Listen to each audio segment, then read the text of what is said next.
Hello everyone, आज हम लोग देखेंगे पाई टाइप एटेन्यूएटर के बारे में। जो हम लोगों ने लास्ट क्लास में पढ़ रखा है टी टाइप एटेन्यूएटर, जहाँ पर हम लोगों ने R1 और R2 के वैल्यू को कैलकुलेट किया था, साथ ही साथ I2 के वैल्यू को भी कैलकुलेट किया था, जहाँ हमारे पास टी टाइप के एटेन्यूएटर थे।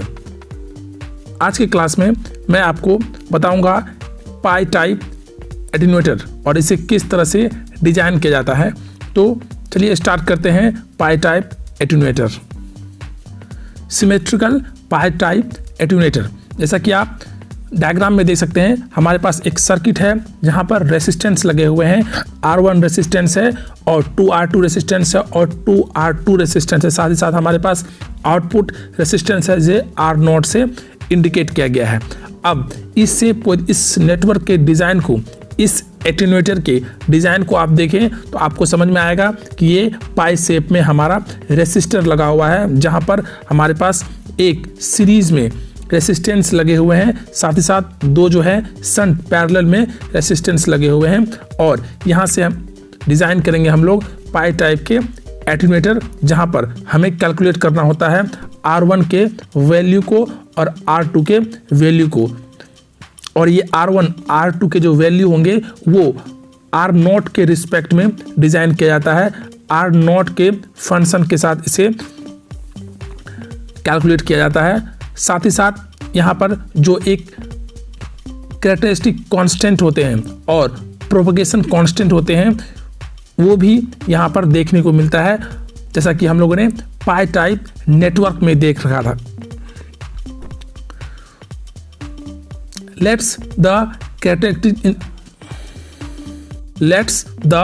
characteristic impedance be pure resistive and R0 and propagation constants gamma.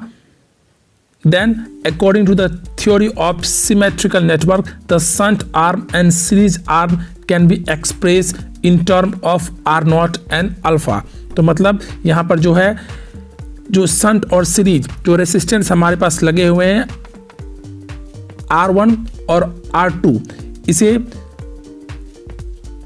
R0 के टर्म में एक्सप्रेस करना होता है, साथ साथ अल्फा के टर्म में कैलकुलेट करना होता है, जिसे प्रोपगेशन कांस्टेंट कहा जाता है। तो आगे के जो मैथमेटिकल पार्ट है, वो डेरिवेशन पार्ट है, वो आप कुछ इस तरह से देख सकते हैं कि हमारे पास R1, जिसे मैंने आपको पाई टाइप नेटवर्क में बता रखा है कि R1 को आप इस तरह से लिख सकते हैं, R1 = R0 sign H alpha.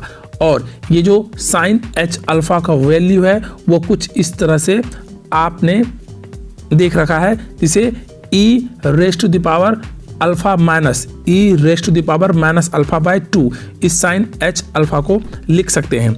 अब सिमिलरली जो हमारे पास 2R2 है, ये जो कैलकुलेट होके आया था वो आया था R0/10 अल्फा/2। तो 1 by 1 पहले हम लोग R1 को कैलकुलेट करेंगे। देखिए इस R1 को यदि इस तरह लिख सकते हैं, और जैसा कि हम लोगों ने देख रखा है कि जो प्रोपोगेशन कांस्टेंट होता है e⁻⁴, इसे I1/I2 के फॉर्म में लिखा जा सकता है, जिसे प्रोपोगेशन कांस्टेंट कहते हैं, जिसका नाम n दिया जाता है। तो n = होता है हमारे पास I1/I2 = e⁻⁴।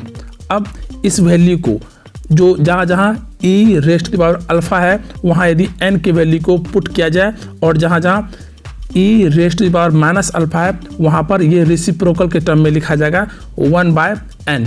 और इसे कैलकुलेट करने पर हमारे पास एक सिंपल सा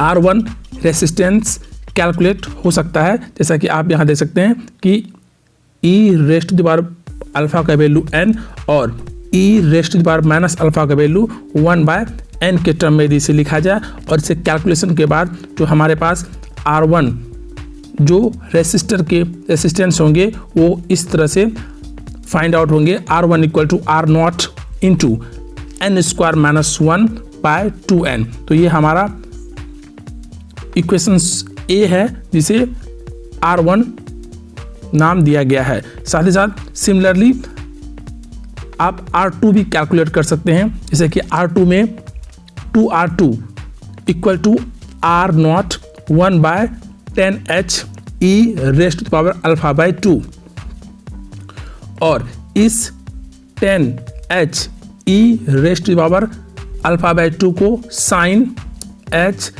alpha by 2 by cos h alpha by 2 के फॉर्म में लिखा जा सकता है। और जैसा कि आपको पता है साइन h अल्फा बाई 2 को और कॉस h अल्फा बाई 2 को हम एक्सपोनेंशियल के टर्म में कुछ इस तरह से लिख सकते हैं।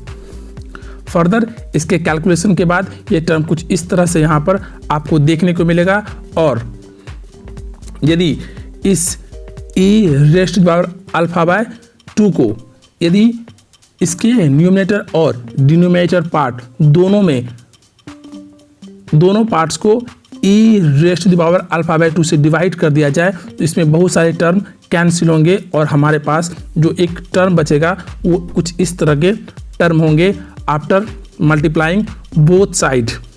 और आप कह सकते हैं न्यूमरेटर और डिनोमिनेटर में e raised to the power alpha by 2 से डिवाइड किया जाए तो यहाँ पर इस तरह के इक्वेशंस देखने को मिलेंगे। और जैसा कि आपको पता है e raised to the power alpha को n कहा जा सकता है, तो यहाँ पर लिखेंगे हम यहाँ पर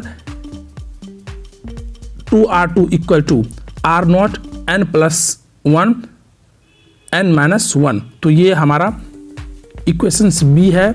इस तरह से R2 और R1 कैलकुलेट किया जाता है पाई टाइप एटेन्यूएटर में।